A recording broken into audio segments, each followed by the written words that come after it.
এই যে mock parliament অনুষ্ঠিত হচ্ছে, তোমাদের এখানে যেটা দেখানো হবে যে একটা পার্লামেন্টে কিভাবে আইন প্রণয়ন হয়, কিভাবে বিল পাস হয়, কিভাবে আমাদের দেশের সরকার কোন স্বেচ্ছাচারিতা করলে তা কিভাবে আমরা সমালোচনা করব, এবং দেশের দুটো দল থাকে, একটা হচ্ছে শাসক দল অর্থাৎ সরকার পক্ষ, আর একটা হচ্ছে বিরোধী দল। সরকার পক্ষের যে কোনো ধরনের কাজকর্মের যে কোনো পরিকল্পনার সমালোচনা করবে বিরোধী পক্ষ। আজকে তারই সচিত্র আমরা আমাদের চোখের সামনে দেখব। সদস্য মহোদয়গণ, প্রধান মহাধ্যক্ষ সভাকক্ষে প্রবেশ করিতেছে।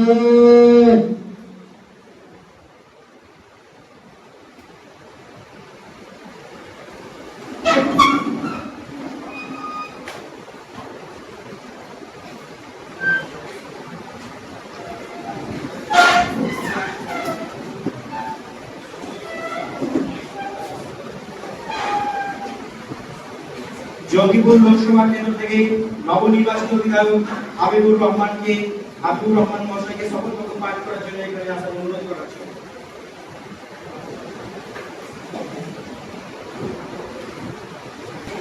আমি সংসদের সদস্য রূপে নির্বাচিত আমি হাবিবুর রহমান ঈশ্বরের নামে শপথ করতেছি যে দ্বারা প্রতিষ্ঠিত ভারতের সংবিধানের প্রতি প্রকৃত বিশ্বাস ও আনুগত্য পোষণ করিব।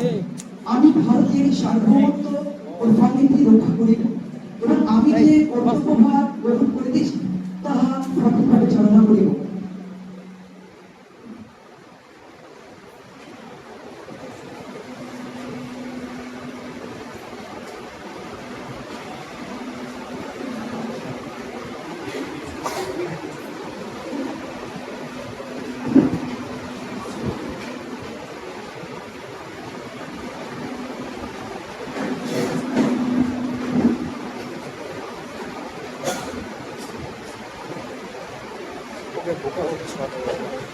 ডিস্টার্ব হচ্ছে, এটা ওকে সরাতে হবে।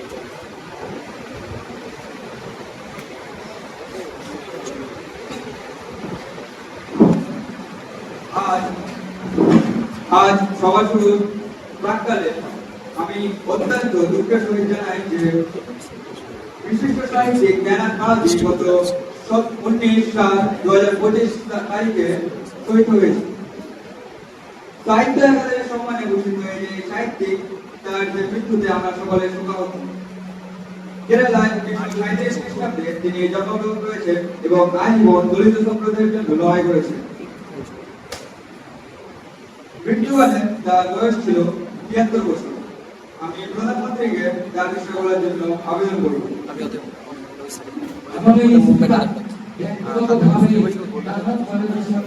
আমার পরিচয় ছিল, তার বেশ কিছু লেখাও আমি পড়েছি। তার উপন্যাস ময়লার আঁচল চলচ্চিত্রের রূপ পেয়েছি। তার মৃত্যুতে দেশে এক ভয়াবহ ক্ষতি হলো। সাহিত্য সমাজের দর্পণ তার লেখা বললে জানা যায়। দেশ তার সাহিত্য অবদান কখনোই ভুলবেন না। আমি বিরোধী দলনেতাকে সাহিত্য জ্ঞানাত মালতীর ব্যাপারে বলবো। ধন্যবাদ মাননীয় অধ্যক্ষ মহাশয়। হাজার হাজার বছর ধরে যে আপনাদের সমস্যা ভারতবর্ষকে অভিশাপের মতো আঁকড়ে ধরে রেখেছে, সাহিত্যিক জ্ঞান ছিলেন তার ভারত তিনি তার জীবনে বেঁচে থাকার কাজে আজ সেই দলিত সম্প্রদায়ের প্রতি এমনকি নিম্ন সম্প্রদায়ের প্রতি অন্তত কথা বলা হয়ে থাকে। আর প্রথম শ্রমিক ছিলেন বাবা সাহেব আম্বেদকর যখন শোষণমুক্ত চাষবাস নিয়ে সমাজের স্বপ্ন দেখেছিলেন, স্বপ্নে দেখেছিলেন, তারপরে ভারত প্রবাহ ছিলেন জ্ঞানাত মালতী। সাহিত্যিক জ্ঞানাত মালতীর স্মৃতির উদ্দেশ্যে সভা সকলে 1 মিনিট নীরবতা পালন করবেন।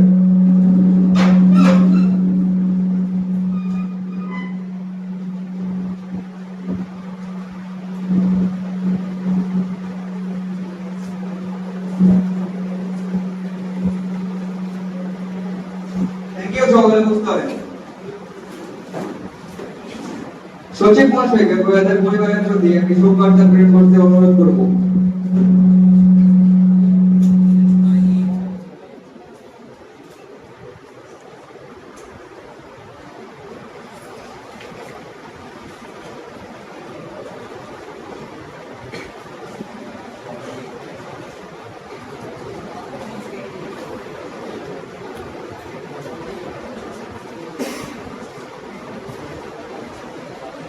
এখন শুরু হচ্ছে প্রশ্নোত্তর পর্ব। আমার কাছে মোট 13টি প্রশ্ন এসেছে, কিন্তু সময়ের গুরুত্ব আর বিচার দিয়ে আমি 3টি প্রশ্ন আলোচনার জন্য অনুমোদন করছি। প্রশ্ন নম্বর 1, বিরোধী দলনেতা। মাননীয় অধ্যক্ষ মহাশয়, কৃষি বিভাগের ভারপ্রাপ্ত মন্ত্রী মহোদয় অনুগ্রহপূর্বক জানাবেন কি যে গত নভেম্বর মাসে শেষ 15 দিনে হরিয়ানা, গুজরাট, মহারাষ্ট্রে 50 জন কৃষক আত্মহত্যা করেছে, এই খবরটি আপনি জানেন? যদি জানেন তাহলে আপনি কি ব্যবস্থা গ্রহণ করেছেন? মাননীয় কৃষি মন্ত্রী। 50 জন ব্যক্তির মৃত্যুকে একটা নোংরা রাজনীতি খেলা চলছে। মাননীয় স্পিকার, এটা কোন ধরনের রাজনীতি কারণে চলছে যেখানে 50 জন কৃষক আত্মহত্যা করছে? ঠিক আপনি জানেন? কৃষিমন্ত্রী আপনাকে যোগ্য বলতে হবে, আপনি যাতে যোগ্য বলতে না পারেন এই মুহূর্তে আপনাকে কৃষিমন্ত্রী ত্যাগ করতে হবে। মাননীয় সাংসদ, আপনার সময় এলে আপনি ঠিক বলবেন, আপনাকে অনুমতি দেওয়া হয়নি। ধন্যবাদ মাননীয় স্পিকার। সেই 50 জন ব্যক্তি মৃত্যুবরণ করেছেন তা আমি জানি, যে গত নভেম্বর মাসে শেষ 15 দিনে তারা মৃত্যুবরণ করেছিলেন। এই যে তদন্ত করার জন্য আমি একটি নিরপেক্ষ তদন্ত কমিটি গঠন করেছিলাম। সেই তদন্ত কমিটি তারা তদন্ত কাজ সম্পূর্ণ করে আমার কাছে তারা রিপোর্ট জমা দিয়েছেন। সেই রিপোর্ট অনুযায়ী মৃত ব্যক্তিদের প্রায় 50 জনের মধ্যে 5 জন জলে ডুবে, 6 জন অপুষ্টিজনিত রোগে, 10 জন বিষাক্ত মদ্যপান করে এবং 11 জন মৃত্যুবরণ করেছেন বয়সকালীন কারণে, 15 জন মৃত্যুবরণ করেছেন পারস্পরিক বিবাদের কারণে। মাননীয় স্পিকার, যে পরিসংখ্যানটি আমাদের মন্ত্রী মশাই দিলেন তা তিনি গত মাসের 13 তারিখে মান কি বাতে দিয়েছিলেন। হ্যাঁ, এটা সত্য যে অপুষ্টিকর জনিত কারণে মানুষ মারা যেতে পারে, স্বাভাবিক বার্ধক্যের কারণে মানুষ মারা যেতে পারে, এমনকি পারিবারিক বিবাদের কারণে মানুষ আত্মহত্যা করে, কিন্তু এর যে মূল বিষয়টি, এর যে মূল কারণটি তিনি এড়িয়ে যাচ্ছেন। সাংসদ, আপনি আপনার বক্তব্য দীর্ঘায়িত করবেন না, ডাইরেক্ট প্রশ্নতে যাবেন। মাননীয় স্পিকার, কৃষি মন্ত্রীর প্রতি যে আমার মূল প্রশ্নটি, তিনি যে পরিসংখ্যানটি দিলেন সেটা কতটা বিশ্বাসযোগ্য করতে পারি আমরা? মাননীয় স্পিকার, যে আপদকালীন নিরপেক্ষ তদন্ত কমিটি গঠন করা হয়েছিল তাতে ছিলেন বিশিষ্ট বিচারক শ্রী কমলেশ ত্রিপাঠী মহাশয়, এছাড়া বিশিষ্ট আইপিএস অফিসার হরি সিংজি, তাছাড়া ছিলেন একজন চিকিৎসক শম্পা জানা মহাশয়া। এইরা 3 জন 3টি রাজ্যে 1/7/2025 থেকে 10/8/2025 পর্যন্ত তদন্ত চালিয়েছেন। সেখানে মৃত ব্যক্তিদের পরিবারবর্গের সঙ্গে কথাবার্তা বলে স্থানীয় পুলিশ প্রশাসনের সঙ্গে কথাবার্তা বলেছিলেন। তাছাড়া মৃতবর্গরা শেষ চিকিৎসা গ্রহণ করেছিলেন যে চিকিৎসকদের কাছে, সেই চিকিৎসকদের সঙ্গে কথাবার্তা বলে এই তদন্তটি রিপোর্টটি জমা দিয়েছেন। এই কথা বলা যায় যে এই যে নিরপেক্ষ তদন্ত কমিটি রয়েছে সেটা সম্পূর্ণ নিরপেক্ষ মতামত পোষণ করেন। এই যে নিরপেক্ষ দলেরা অস্বীকার করছে এই তদন্ত কমিটিকে, এর অর্থ হচ্ছে এই তদন্ত কমিটির সদস্যদের অস্বীকার করা। মাননীয় স্পিকার, সরকার ভারতীয় সরকার এই রিপোর্টটি ভারতীয় সরকারের সঙ্গে ভারত থেকে অবগত বানানো হয়েছে। আমরা এই রিপোর্টটি বিচারের জন্য আবেদন রাখছি। মাননীয় স্পিকার, আমাদের সরকারের ভারতের বিচার ব্যবস্থার উপর পূর্ণ আস্থা রয়েছে। যদি চায় তবে তারা মহামান্য আদালতে আপিল করতে পারে।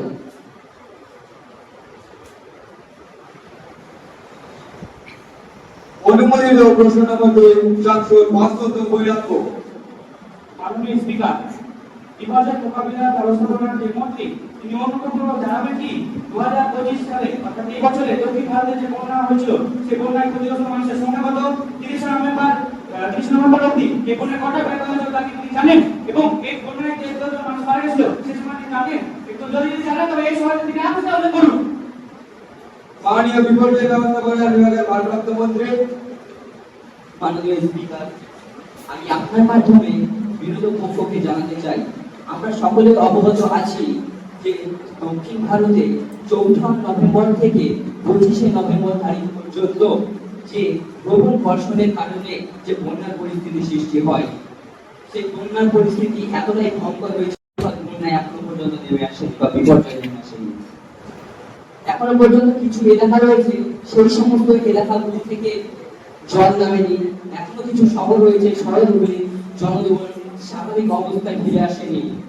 এখনো পর্যন্ত নানা তথ্য অনুযায়ী জানা গেছে যে সেখানে ক্ষতিগ্রস্ত কৃষিজ ফসলের মূল্যের অর্থ হচ্ছে 50,000 কোটি টাকা এবং ক্ষতিগ্রস্ত মানুষের সংখ্যা হচ্ছে 18 লক্ষ জন।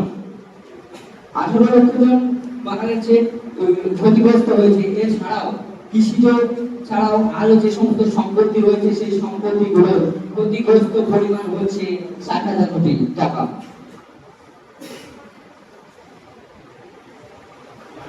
আমি একটি বিষয় দৃষ্টি আকর্ষণ করতে চাই। আপনাকে অনুমতি দেওয়া হলো।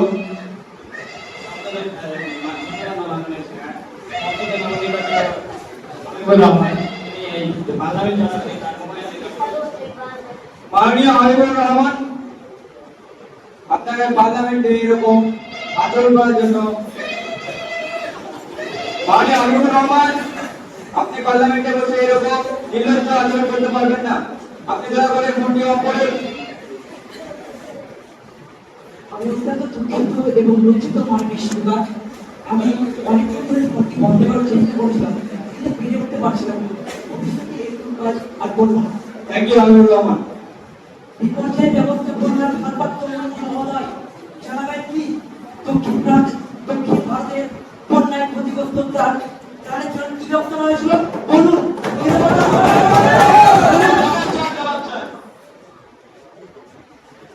বিপর্যয় ব্যবস্থাপনা বিভাগের মন্ত্রী।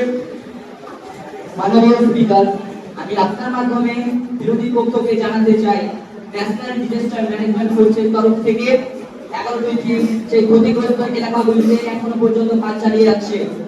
ইন্ডিয়ান এয়ারফোর্স সেখানে চূড়ান্তভাবে উদ্ধার কার্য চালিয়ে সেখানে 53,000 মানুষকে এখনো পর্যন্ত উদ্ধার কার্য করতে চলেছে। এছাড়াও এখনো পর্যন্ত সেখানে উদ্ধার কার্য চলছে।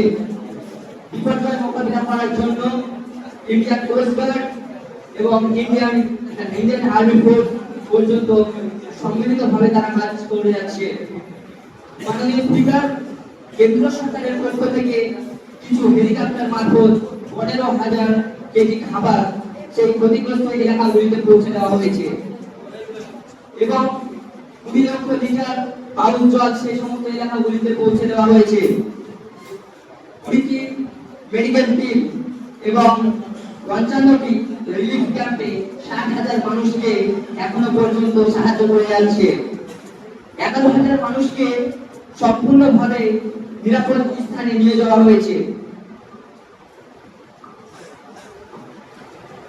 এবার আসি অনুমোদিত প্রশ্ন নম্বর 3, জয়প্রকাশ শ্যাম। আমাকে বলতে দেওয়ার জন্য ধন্যবাদ। বর্তমানে ভারতে যে শিশুদের যৌনপীড়নের হার বৃদ্ধি পেয়েছে, এমনকি বাল্য বিবাহের হারেও কমানো যায়নি।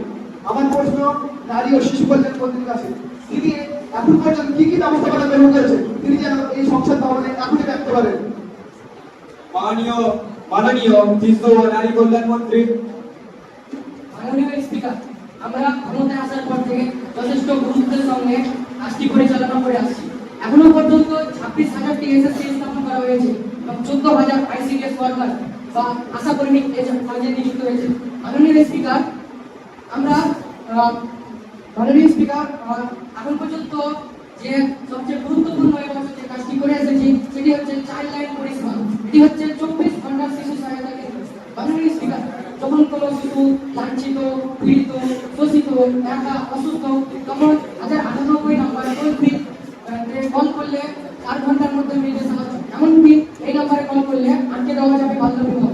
মাননীয় স্পিকার, আমি আরেকটি বিষয় বলতে চাই যে এখনো পর্যন্ত আমাদের সরকার 27,323 জন শিশুকে সাহায্য করতে সম্ভব হয়েছে। এর রিপোর্ট এখনই আমার কাছে উপস্থিত।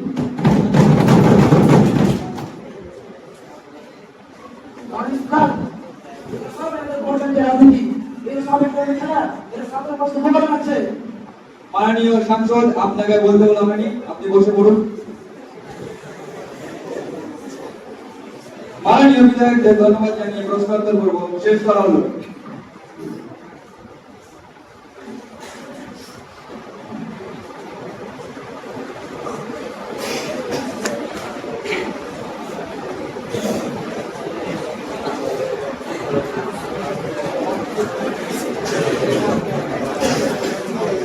এখন বৈতরণী প্রস্তাব উত্থাপনের জন্য বিরোধী দলনেতাকে আহ্বান জানাচ্ছি।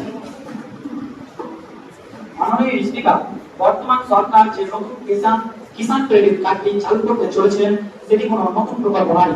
আমি এ বিষয়ে মঞ্জুরি প্রস্তাব উত্থাপন করছি। প্রশ্ন হলো যে মাননীয় সদস্যকে মঞ্জুরি প্রস্তাব উত্থাপনের অনুমতি দেওয়া হোক। যারা প্রস্তাবের পক্ষে তারা উঠে দাঁড়ান। ধন্যবাদ। যেহেতু পার্লামেন্টের এক বছরের একটি সদস্য এই মঞ্জুরি প্রস্তাবের বিরুদ্ধে, তার জন্য এই মঞ্জুরি প্রস্তাব উত্থাপনের অনুমতি দেওয়া হলো।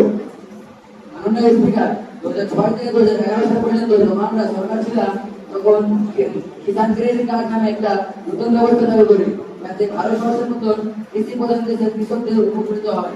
কিন্তু 2025 সালের বর্তমান সরকার সেটি আবার নতুন করে কিষাণ ক্রেডিট কার্ড নামে একটি বিল পাস করছে।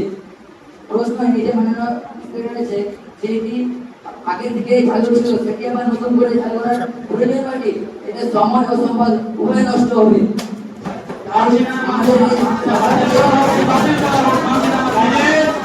এই সবার কাছে আমাকে অনুগ্রহ করে এই বিল বাতিল করার জন্য বলা হচ্ছে।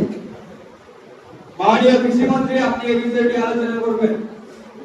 মাননীয় স্পিকার, এই যে কিষাণ ক্রেডিট কার্ডে আমরা আগে করেছি তা পূর্বেকার কিষাণ ক্রেডিট কার্ড থেকে সম্পূর্ণ আলাদা। এই কিষাণ ক্রেডিট দ্বারা প্রায় 46 কোটি 55 লক্ষ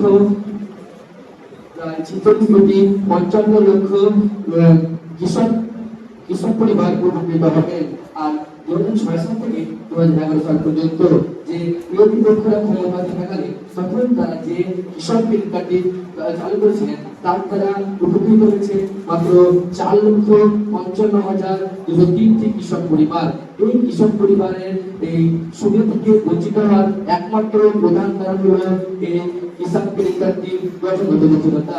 আমরা যে কিষাণ ক্রেডিট কার্ডটি আনতে চলেছি তার জন্য দরকার একটি ভোটার কার্ড ও আধার কার্ডের প্রতিলিপি এবং স্থানীয় কৃষি সমবায়ের শংসাপত্র নিয়ে রিজার্ভ ব্যাংক অফ ইন্ডিয়ার অনুমোদিত যে কোনো শাখায় এবং নারবান্ডের যে কোনো শাখায় যোগাযোগ করলে বাকি কাজটা তারাই সম্পন্ন করবে। আর আমি আরেকটা কথা বলে দিতে চাই যে তারা যে বিরোধী পক্ষের ক্ষমতায় থাকাকালে তারা যে কিষাণ ক্রেডিট কার্ড এনেছিলেন তার দ্বারা শুধুমাত্র বড় মাপের কৃষকরা সুবিধা পেয়েছিল, দরিদ্র শ্রেণীর কৃষকরা এই সুবিধা পায়নি, আর এই সুবিধা থেকে বঞ্চিত ছিল। আমাদেরকে এই কি শুনতে হচ্ছে কৃষিমন্ত্রীর কাছ থেকে? মাননীয় স্পিকার, আমরা জানি যে কৃষিকাজের সুবিধা নাকি বড় ছোট সকল চাষিরা পাবে এবং ভাগ চাষিরা নাকি সুবিধা পেয়েছে। সবার জন্য এই কিষাণ ক্রেডিট কার্ডটি থাকলেও আমি আগে বলেছি বড় মাপের কৃষকরা এই ক্রেডিট কার্ডের সুবিধা পেয়েছিল, কারণ এই কিষাণ ক্রেডিট কার্ডটির মূল কারণ ছিল গঠনগত জটিলতা। আমরা যে এই সরল কিষাণ ক্রেডিট কার্ডটি আনতে চলেছি তার দ্বারা প্রায় এই যেকোনো ঋণ পরিশোধের জন্য 36 মাস পর্যন্ত সময়সীমা থাকবে এবং সর্বোচ্চ 1 লক্ষ টাকা পর্যন্ত কৃষকরা ঋণ নিতে পারবে, যা গতি থেকে অনেক তুলনায় অনেক বেশি। এবং বিপরীত দিকে যে কিষাণ ক্রেডিট কার্ড এনেছিল তার দ্বারা কৃষকরা 7% সুদ দিতে বাধ্য হতো এবং আমাদের এই সরল কিষাণ ক্রেডিট কার্ডের দ্বারা এই কৃষকদের আত্মহত্যা অনেক থামানো গিয়েছে। মাননীয় কৃষিমন্ত্রী যে পরিসংখ্যানটা দিলেন মাননীয় স্পিকার, হ্যাঁ সেটা সত্য। আর এটাও সত্য যে 86,25,203 জন এই কৃষি সুবিধা আমাদের উপর হয়েছে। কিন্তু এই নয় যে কার্ডটি তৈরি জটিলতা আছে, এই তৈরি কার্ডটি জটিলতা নয়, বরঞ্চ আছে যে বর্তমানে যে 16টি রাজ্যের শাসক আছে ক্ষমতায় আছে তারা অন্যায়ভাবে রাজনৈতিক কার্যক্রমের মাধ্যমে সেই কৃষকদের সুবিধাকে কেড়ে নিচ্ছে। এবং এও কি বলা হয়েছে নাকি মাননীয় স্পিকার যে এই কার্ডের আসলে কোনো গুরুত্বই নেই। ভারতবর্ষে আজ 29টি রাজ্য এবং 7টি কেন্দ্রশাসিত অঞ্চলের মধ্যে মাত্র 16টি রাজ্যে আমরা ক্ষমতায় আছি। বাকি 13টি রাজ্যের মধ্যে 7টি রাজ্যে ওই সমস্ত বিরোধী নেতারা ক্ষমতায় আছে। তর্কের ভিতরে যদি আমরা ধরে নিই, আমরা এই 16টি রাজ্যে কৃষকরা করতে বাধা দিয়েছি, তাহলে ওই 7টি রাজ্যে কৃষকরা বসবাস করেন না। আপনাদের সাথে কোন তথ্য রয়েছে যে কারণে আপনারা এই অভিযোগ করেছেন? এই কারণেই ভারতের কৃষি সমাজ আপনাদেরকে ক্ষমতা থেকে উঠিয়েছে। ভারতের 60% মানুষের উপর মুখের দিকে তাকিয়ে আমাদের এই কৃষক হত্যা করেছে, যারা এই কৃষি সমাজ।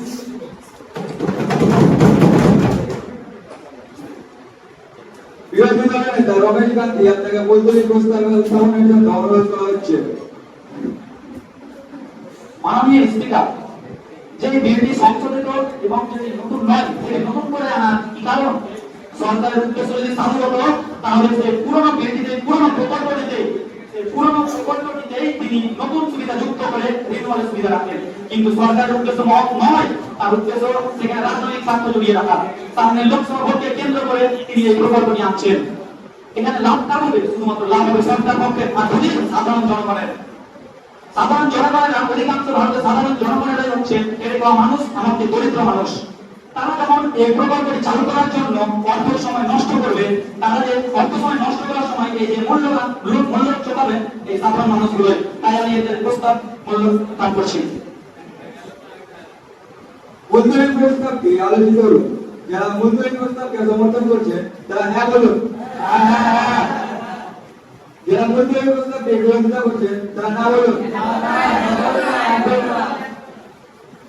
দলীয়তার ভিত্তিতে মূলধনী প্রস্তাবটি বাতিল করা হলো।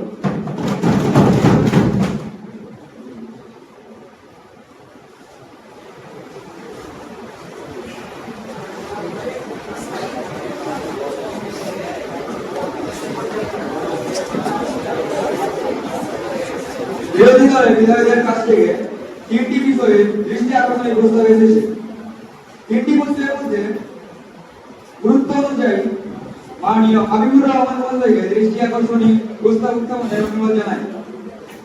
ধন্যবাদ মাননীয় স্পিকার।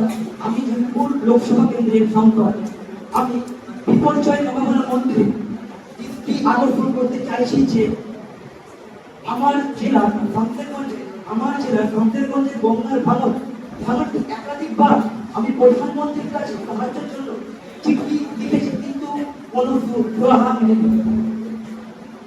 মাননীয় বিপর্যয় ব্যবস্থাপনা মন্ত্রী। মাননীয় স্পিকার, এই বিষয়ের জন্য আমি আগামী অধিবেশনে উত্তরটি জানাবো বলে আমি সময় চাইছি। আপনাকে অনুমতি দেওয়া হলো। ধন্যবাদ স্পিকার। দৃষ্টি আকর্ষণী প্রস্তাব পর্যায়টি এখানে শেষ করা হচ্ছে। মাননীয় অধ্যক্ষ মহাশয়, আমি আপনার মাধ্যমে জানাতে চাই যে বর্তমানে শিক্ষিত যুবক যুবতী যারা এখন দুশ্চিন্তা বেকারত্বের পাশাপাশি দুর্ভাগ্যের সঙ্গে ভুগছে, এবং আমি আপনার হয়ে শিক্ষামন্ত্রীর কাছে জানাতে চাই যে প্রথমত মাধ্যমিক, উচ্চ মাধ্যমিক এবং প্রাথমিক বিদ্যালয়গুলিতে অনেকগুলো শূন্যপদ রয়েছে, এবং ওই শূন্যপদগুলিতে তিনি শিক্ষক নিয়োগে কি ব্যবস্থা গ্রহণ করেছেন, এবং আদৌ কি তিনি শিক্ষক নিয়োগের ইচ্ছা আছে কি? আমার তো মনে হয় না যে শিক্ষামন্ত্রীর কোনো ইচ্ছা আছে শিক্ষক নিয়োগে। কিন্তু ইউপিএসসি বা নিট পরীক্ষার যে প্রশ্নপত্র ফাঁস হচ্ছে, এর মাধ্যমে জানা যাচ্ছে মাননীয় স্পিকার যে আমাদের একদম শিক্ষা ব্যবস্থা সম্পূর্ণ ধ্বংসের মধ্যে এসে চলেছে। এবং আমি শিক্ষামন্ত্রীকে বলতে চাই তিনি এ ব্যাপারে কি বলবেন যে প্রশ্নপত্র ফাঁস হচ্ছে। জবাব চাই আমি শিক্ষামন্ত্রীর কাছ থেকে। শিক্ষামন্ত্রী, আপনি কি এ ব্যাপারে কিছু বলবেন?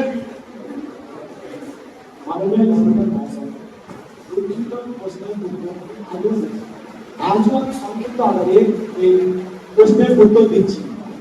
আমি আপনার মাধ্যমে বিরোধী দলের সদস্যদের বলতে চাই যে কি স্কুলগুলিতে শিক্ষক নিয়োগের চিন্তা ভাবনা কোথায় কিভাবে এই সামনে সিট টেটের মাধ্যমে আজ পর্যন্ত এই পর্যন্ত প্রায় 22 লক্ষের বেশি শিক্ষক শিক্ষিকা নিয়োগ করা হয়েছে। প্রাথমিক, মাধ্যমিক, উচ্চ মাধ্যমিক এবং কি কেন্দ্রীয় বিদ্যালয়গুলো নিয়োগ করা হয়েছে। দ্বিতীয় প্রশ্ন আমি বলতে চাই কি ওইসব স্কুলগুলিতে শিক্ষক নিয়োগের চিন্তা ভাবনা, ওইসব যেসব শিক্ষকের কোনো যোগ্যতা নেই, অবৈধ পদে ঢুকবে, পরীক্ষায় পাস করে ঢুকবে, তারা না পাস করে ঢুকবে, তারা কিভাবে চাকরিযোগ্য হয়? সেই ব্যবস্থাপনা সরকার পক্ষ থেকে আমার শিক্ষা মধ্যে আছে। ওরা দ্বিতীয় প্রশ্ন উত্তরে বলতে চাই ইউপিএসসি নিট কেন্দ্রীয় পরীক্ষাগুলি প্রশ্ন ফাঁস। এই ব্যাপারে বলতে চাই কি যে এই কেন্দ্রীয় পরীক্ষাগুলি যে ইউপিএসসি নিট কেন্দ্র ফাঁসে এই পরীক্ষার প্রশ্ন ফাঁস ও ত্রুটি নিয়ে সরকার পক্ষ থেকে কঠিন ব্যবস্থা গ্রহণ করা হয়েছে। এবং কি ওদের পরীক্ষার কেন্দ্রগুলিতে কড়া নজরের সাথে পরীক্ষা নেওয়ার ব্যবস্থা করা হয়েছে। এবং তারপরে অবৈধ পথ অবলম্বন করতে না পারে এবং কি সংস্কার গ্রহণ করা হয়েছে। মাননীয় মন্ত্রী মহোদয়, এই বিষয়ে আপনার কাছে কি কোনো জবাব রয়েছে? এই রাজস্থানে অতি বর্ষণের কারণে ছাত্রাঙ্গের ঘরে 7 জন ছাত্রছাত্রী মারা গিয়েছে। এই বিষয়ে আপনি জানেন কি আদৌ, বা এই বিষয়ে আপনি কি বলতে চান? জবাব দেন। মাননীয় সাংসদ, আপনাকে প্রশ্ন করার অনুমতি দেওয়া হয়নি।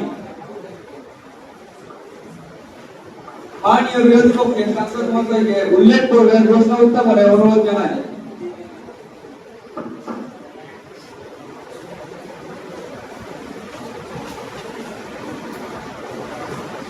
মাননীয় বিরোধী পক্ষের সাংসদ মহোদয়।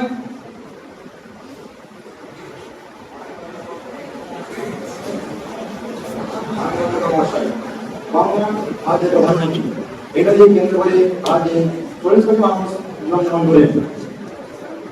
আজ এই রোগ হচ্ছে, আজ বাংলাদেশটা অনেক কিছু ছড়ে পড়ছে, যার ফলে মানুষের মধ্যে পেটের রোগ দেখা যাচ্ছে। এই ডাক্তার বলছেন এই রোগ নাকি বাংলাদেশ বলছে, যে কমিটি দেখছে তারা হাত ছেড়ে দিয়েছে, হাত ছেড়ে বলে এই রোগটা মহামারী দিবে। মাননীয় মন্ত্রী, আপনি উত্তর দিন। মাননীয় স্পিকার, আমরা সকলে অবগত আছি যে আমাদের কলেজে প্রধানমন্ত্রী কেন্দ্র সরকারের পক্ষ থেকে প্রায় 20,000 কোটি টাকা রকমের গণপতি খরচ করা হয়েছে এই আমাদের নদীকে পরিষ্কার করার জন্য। কিন্তু মাননীয় স্পিকার, দুঃখজনক গতিতে বলছি যে এখন আমরা রিপোর্ট না করা নয়, আপনারা বের করতে পারছি না, কিন্তু এর বর্তমানে আপনাদের সকলের সঙ্গে রিপোর্টটা বের করবো। তার জন্য আমি অনুমতি চাইছি। আপনাকে অনুমতি দেওয়া হলো। ধন্যবাদ মাননীয় স্পিকার। লোকসভার প্রথম পর্বের সমাপ্তি হলো। এখন সভার দ্বিতীয় পর্বের অধিবেশন শুরুর আগে জিরো আওয়ার আলোচনার অনুমতি দেওয়া হলো।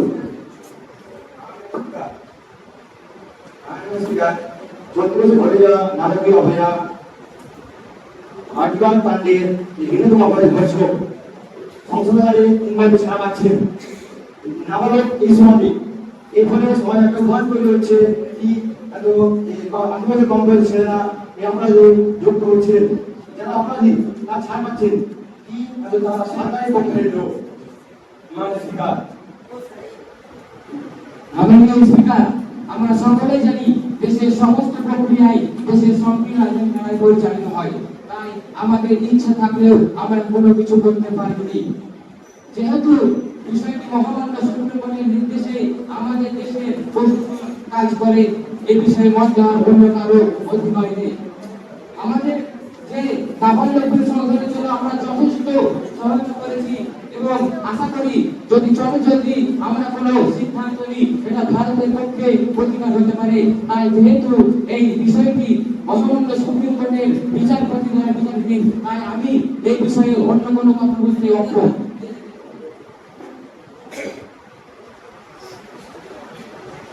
প্রথম অধ্যায়ের জন্য সভা অধিবেশন এখানে শেষ হলো। বিরতির পর সভার কাজ শুরু হবে।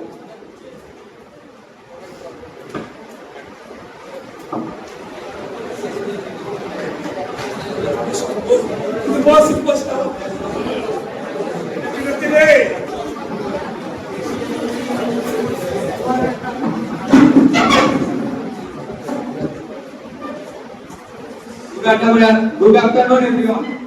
Please get seated.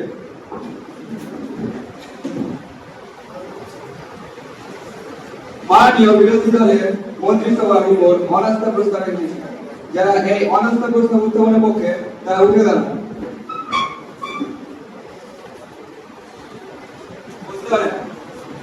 যে পার্লামেন্টের 1/1 বেশি সদস্য অনাস্থা প্রস্তাব উত্থাপনের পক্ষে, তাই অনাস্থা প্রস্তাব আলোচনার জন্য অনুমতি দেওয়া হলো।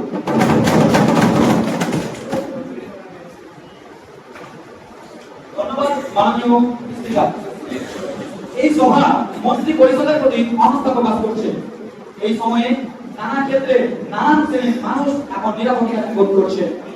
ধর্মের ভিত্তিতে যদি দেখা যায় তাহলে যে বিভ্রান্তিকর পরিবেশ সৃষ্টি করে রাখা হয়েছে, সেইখানে যে মানুষরা অসহায় বোধ করছে, সেই মানুষগুলো যখন মিটিং এ মিছিলে বা কোনো পাবলিক ফোরামে যখন তাদের অসহায় বলে কথা বলা হচ্ছে, তখন তাদেরকে দেশদ্রোহী বলে তকমা দিয়ে দেশ থেকে তাড়িয়ে দেওয়া হুমকি দেওয়া হচ্ছে। এমনকি গোহত্যা ও ভগবান রামের নামে যে সমস্ত নিরপরাধী মানুষকে হাজার হাজার নিরপরাধী মানুষকে যে হত্যা করা হচ্ছে, এই ঘটনা কি সরকার জানে না? প্রতিটি ঘটনা সরকার নীরব দর্শকের ভূমিকা গ্রহণ করছে। এমনকি সাম্প্রতিক ঘটে যাওয়া কাশ্মীরে যে সাম্প্রতিক ঘটে যাওয়া ঘটনা পাহাড়িরাও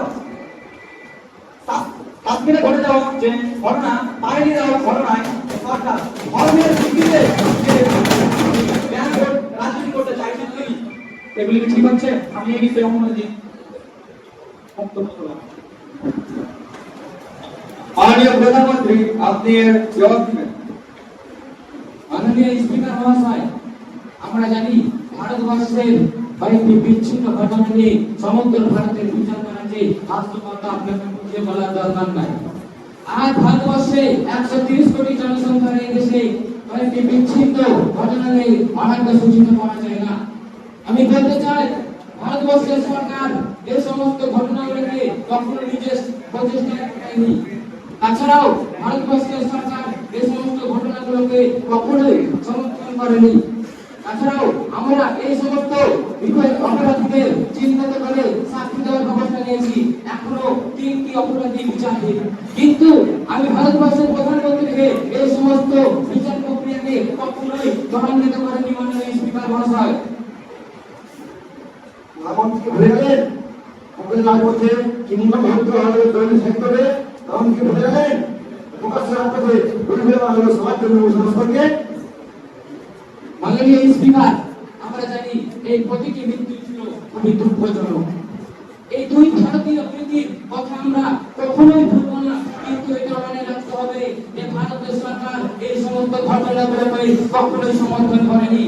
ভারতের সংবিধানে নাগরিকদের যে অধিকার দেওয়া হয়েছে তা আমরা পরিপালনে বদ্ধপরিকর। বিরোধী দলনেতাদেরকে এর জবাবি ভাষণ দিতে অনুরোধ করব। ক্ষমতায় আসার পর থেকে বর্তমান সরকার যে কিছু বিষয়ে তারা দুর্বলতার কথা প্রকাশ করেছে, যার ফলে সংখ্যাগরিষ্ঠরা সংখ্যালঘুদের প্রতি আক্রমণ চালাচ্ছে। এমনভাবে আক্রমণ চালাচ্ছে কোনো সীমা নেই। অন্যায় নিষেধাজ্ঞা মোড়কে মুছে ফেলতে চাওয়া হচ্ছে বাক স্বাধীনতার ক্ষমতাকে। এমনকি ভারতের সার্বভৌমত্ব যাতে ক্ষুণ্ণ না হয়, ধর্ম নিরপেক্ষ ভিত্তিতে যাতে তাদের গায়ে আচরণ না লাগে, সে বিষয়ে নজরদারি করা হচ্ছে। তাই আমি মাননীয় স্পিকার, আমি বলছি যে এই সভা মন্ত্রী পরিষদের প্রতি অনাস্থা প্রকাশ করছে। অনাস্থা প্রস্তাব নিয়ে আলোচিত হলো। যারা এর সমর্থন করছেন তারা হাত তুলুন। ধন্যবাদ। এবার যারা অনাস্থা প্রস্তাবকে বিরোধিতা করছেন তারা হাত তুলুন। ধন্যবাদ। সংখ্যাগরিষ্ঠের সমর্থন অনাস্থা পরিপন্থী থাকায় এই সভা সরকারের উপর আস্থা বজায় রাখছে। সভা সরকারের উপর আস্থা বজায় রাখছে।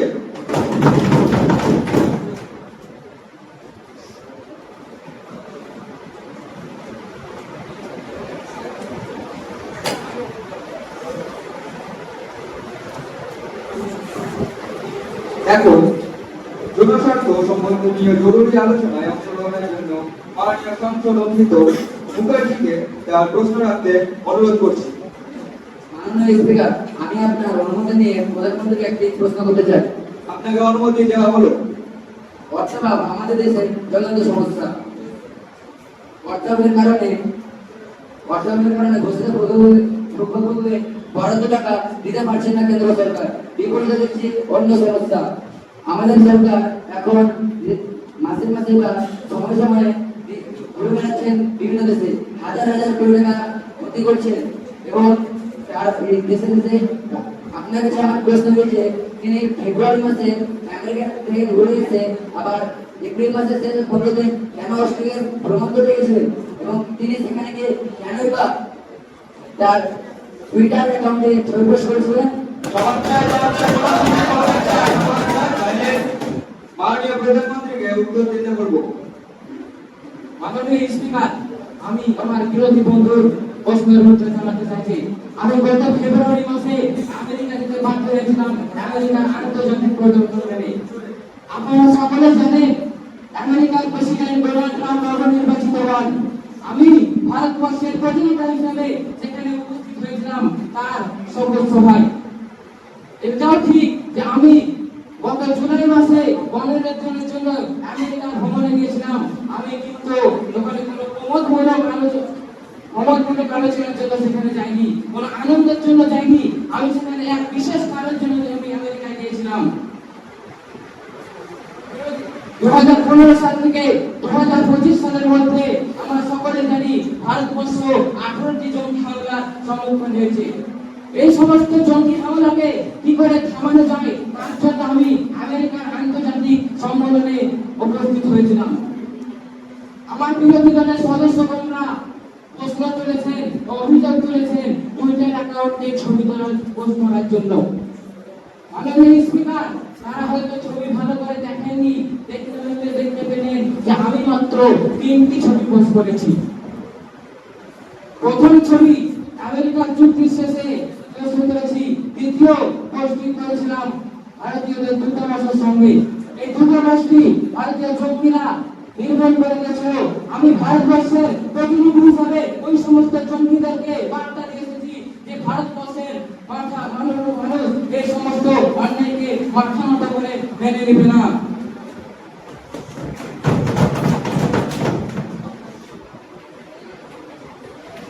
তিন নম্বর ছবিটি আমি পোস্ট করেছিলাম আমেরিকার শিক্ষামন্ত্রী এবং ওই সমস্ত প্রবাসী ছাত্রদের। যখন ভারতে জঙ্গি হামলা হয়েছিল তখন তিনি আমেরিকার কোন মজাতে ছিলেন? তিনি আগে প্রশ্ন করার অনুমতি দেওয়া হয়নি। মাননীয় স্পিকার, 3 নম্বর পোস্টে করেছিলাম ভারতীয় আমেরিকার শিক্ষামন্ত্রী এবং ভারতীয় প্রবাসী ছাত্রদের সঙ্গে। আপনারা সকলে জানেন আমেরিকার প্রবাসী ছাত্ররা গত কয়েক বছর ধরে নির্যাতনের শিকার হচ্ছেন। মাননীয় স্পিকার, আমাদের প্রধানমন্ত্রী ভারতীয় ছাত্রদের নিয়ে যতটা সচেতন, যতটা আমেরিকার প্রবাসীদের নিয়ে, তিনি এনআরআইদের নিয়ে ব্যস্ত এবং তাদেরকে নিয়ে সচেতন হয়ে থাকেন।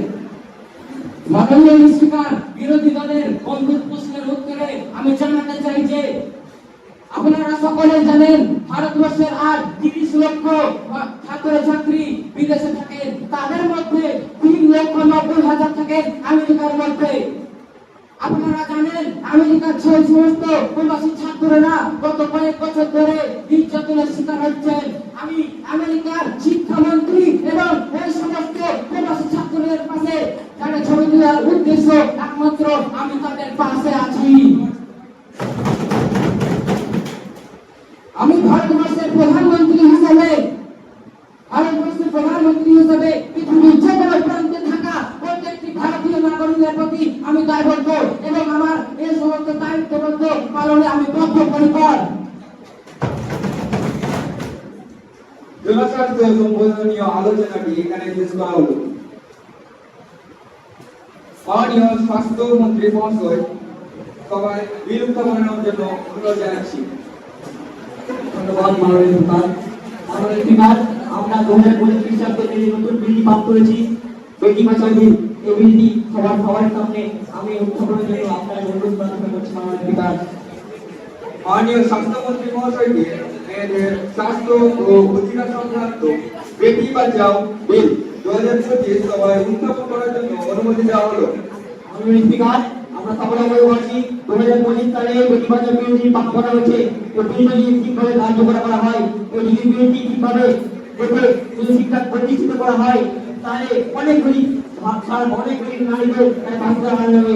এই বিলটি নতুনভাবে বলা হয়েছে যে যারা কন্যা সন্তানের ভ্রূণের পরীক্ষা করবে তাদেরকে আজীবন কারাদণ্ডে দণ্ডিত হওয়া হবে। শুধু এই নয়, দ্বিতীয় ধরনের কোনো মাননীয় স্পিকার, যে ধর্মের মাঝে কাস্টে যে কোনো জায়গায় যখন কোনো মহিলা জন্মাবে তখন তাকে সেই গভর্নমেন্টে উত্তম ভালো করতে হবে, এটা বাধ্যবাধকতা। তার পাশাপাশি মাননীয় স্পিকার, দ্বিতীয় ধরনের বলা হয়েছে 18 বছর অবধি যে কোনো মহিলা কন্যা সন্তান হলে যে কোনো ধর্ম হতে পারে তাদেরকে আমরা কন্ডিশনাল ক্যাশ ট্রান্সফার হিসেবে 30,000 টাকা অনুদান দিতে রাজি আছি। তার পাশাপাশি মাননীয় স্পিকার আমি আপনাকে জানাতে চাই যে 100 বছর ধরে প্রায় 100টি রাজ্যে আমরা এই 1 বছর ধরে চেষ্টা করছি এই 100টি জেলাতে এই প্রকল্পটি প্রাথমিকভাবে চালু করার জন্য অনুরোধ জানাচ্ছি আপনাদের মাননীয় স্পিকার।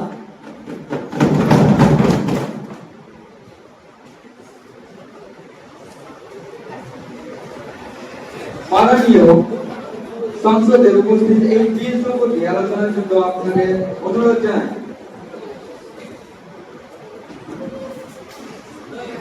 ধন্যবাদ মাননীয় স্পিকার। মাননীয় স্বাস্থ্যমন্ত্রীরা উত্থাপিত যে বিলটির কথা বললেন, বেটি বাঁচাও বিল 2025, এই বিলটিকে আদৌ যুক্তিযুক্ত? পৃথিবীতে যে 1/3 মহিলা নারীরা বাল্য বিবাহের শিকার হন, তার মধ্যে 1/3 অংশ এই ভারতেরই। এছাড়াও প্রধানমন্ত্রী সনাতন ঘনিষ্ঠ নেতারা মধ্যরাত্রিতে রাজপথে যেভাবে মহিলাদের নিয়ে নগ্ন তামাশা চালিয়েছেন, তা থেকে বোঝা যাচ্ছে যে এই বিল আদৌ কি মহিলাদের সুরক্ষা প্রদান করতে পারবে। এছাড়াও 100টি জেলা নিতান্ত সামান্য কি? এই দেশটি ছোট নয়, এই দেশটি অনেক বড়। রাজ্যগুলিতে একটি প্রকল্প চালু নেই, 2টি প্রকল্প চালু নেই, রাজ্যগুলিতে একাধিক প্রকল্প। এমনকি এই বিলটি পাস করতে চাইছেন, সেই বিলটিও এই প্রকল্পগুলি সম্পর্কে নিরাপত্তা পালন করছেন। মাননীয় স্বাস্থ্যমন্ত্রী, আপনি আপনার উপযুক্ত বক্তব্য রাখবেন। মাননীয় স্পিকার, আমি আপনার মাধ্যমে জানাতে চাই যে আমার বিরোধী দলের যে বন্ধু তিনি যে প্রশ্নটি করলেন, আমরা এবং আমাদের সহকর্মীগণ আমরা যারা বন্ধুরা আছি এই সরকারের পক্ষ থেকে, তারা কিন্তু শুধুমাত্র খারাপ করার জন্য যায়নি। হ্যাঁ, হতে পারে এদিকে আমরা ছৌ নাচ, আন্তর্জাতিক ছৌ নাচ এবং ছৌ নাচ দেখার জন্য গেছিলাম, তার মানে এই নয় যে আমরা খারাপ কাজ করেছি, তার মানে এই নয় যে আমরা মেয়েদের খারাপ ব্যবহার করেছি। বেটি বাঁচাও বিলের প্রধান উদ্দেশ্য হল, মাননীয় স্পিকার আমি আপনাদের জানাতে চাই যে এই বেটি বাঁচাও বিলের প্রধান উদ্দেশ্য হচ্ছে কি বাল্য বিবাহ দূর করা এবং তার পাশাপাশি অনেক আরো খারাপ আচরণ থেকে দূর করা, যেগুলির মাধ্যমে আজকে আমাদের ভারতবর্ষের নারীরা যুক্ত আছে। মাননীয় স্পিকার, আমি আরো বলতে চাই যে এখনকার যুগে যারা নারীরা যারা ধীরে ধীরে পথ থেকে পিছিয়ে যাচ্ছে, তাদের জন্য আমরা সাহায্য করার জন্য বিল এনেছি। এই বিলটির প্রধান যে লক্ষ্য হলো সেটি হলো সমাজ থেকে বাল্য বিবাহ দূর করা এবং তার পাশাপাশি আরো অনেক খারাপ কাজ দূর করা, যেগুলি এখন বর্তমানে চলে যাচ্ছে। এই বলে আমি মাননীয় স্পিকার। কন্ডিশনাল কনস্ট্রাক্ট ফর তো ভারতের নতুন নয়। এই দেশে এই মুহূর্তে এমন 25টি স্কিম চালু আছে যে নারী স্কিমের কথা আমরা বলেই না। 1994 সালে হরিয়ানায় আপনার বেটি আপনার ঘর রূপায়িত এবং 2013 সালে পশ্চিমবঙ্গ সরকার কর্তৃক কন্যাশ্রী প্রকল্প চালু হয়। এত কিছু করেও মাননীয় স্পিকার, বাল্য বিবাহ কমাতে হচ্ছে না তখন কেন প্রধানমন্ত্রী আমাদের দেশে বেটি বাঁচাও বিল কেন আনছেন? এই সবগুলি হচ্ছে সংসদে ভোট ব্যাংকের রাজনীতি। মাননীয় স্পিকার, আমি আমার বিরোধী বন্ধুকে একটা পরিসংখ্যান দিতে চাই। ভারতের বিরোধী দলের নেতা এবং ভারত সরকারের যৌথ সমীক্ষা ওয়ার্ল্ড চিলড্রেনের একটা প্রশ্ন তুলেছে।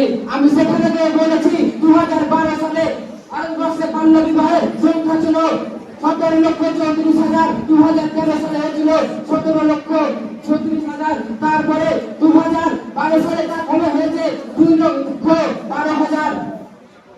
এটা স্পষ্ট কন্ডিশনাল সংসদে এটা প্রভাব ফেলেছে। আমরা এই লোক সমাজে এই লোকটাকে যখন তুলে ফেলতে পারবো, যখন আমরা একত্র সবাই মিলে কাজ করবো। প্রকল্পের জন্য আমি আমার বিরোধী দলনেতাদের সাহায্য চাইছি। মেয়েদের স্বাস্থ্য ও অধিকার সংক্রান্ত বেটি বাঁচাও বিল 2025 সভায় আলোচিত হলো। এখন মাননীয় স্বাস্থ্যমন্ত্রী বিলটি বিবেচনার জন্য পেশ করতে অনুরোধ করব। মাননীয় স্পিকার, এই বিলটি আমাদের সকল সকলকে সকলের জন্য স্থিরীকৃত হলো, সেই বিলটি আমি চাই আমার বন্ধুরাও চাই এই বিলটি যথাযথভাবে প্রয়োগ করা হোক।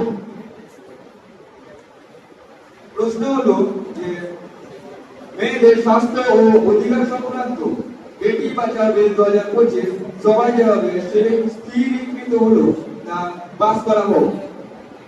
যারা বিলের পক্ষে তারা হ্যাঁ বলুন, আর যারা বিলের বিপক্ষে তারা না বলুন। না না না, বিলটি সভায় গৃহীত হলো। বিলটি রাষ্ট্রপতির নিকটে রাষ্ট্রপতি নিকটে সম্মতির জন্য প্রেরণ করার অনুরোধ জানাবো। সভা আগামী 8ই আগস্ট 2025 সকাল 11টা পর্যন্ত মন্ত্রী প্রস্তাব মুলতবি রাখা হলো।